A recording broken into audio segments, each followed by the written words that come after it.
মনে করেন একজন ব্যক্তি একটি লাইফ ইন্স্যুরেন্স করছে কোনো এক কোম্পানিতে।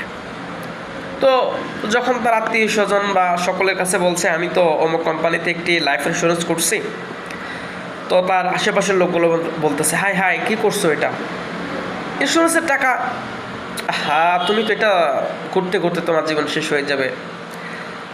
তো এই লোকটাকে কী করছে, ইন্স্যুরেন্সের নেগেটিভ করে দিয়েছে তো স্থানীয়রা। এখন তার পাশের বাড়িতে আরেকজন ইন্স্যুরেন্স করছে, সে যে কোম্পানিতে করছিল ওই একই কোম্পানিতে, কিন্তু সে কারো কাছে বলে নাই।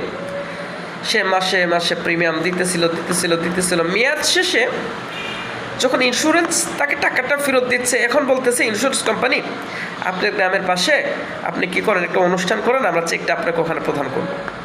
তো যাই হোক, সে কী করছে, ওইখানে একটা মিটিং ডাকছে, এত টাকা জমা হয়েছে, এত টাকা চেক পাচ্ছে। এখন পাশের বাড়ির ওই লোকটা বলতেছে হ্যাঁ এই কোম্পানি তো আমি করছিলাম, কিন্তু প্রতিবেশীর কথা শুনে তো আমি এটা চালাই নাই, এখন তো আপনি টাকা পাইলেন, আমি তো টাকাটা পাইলাম না।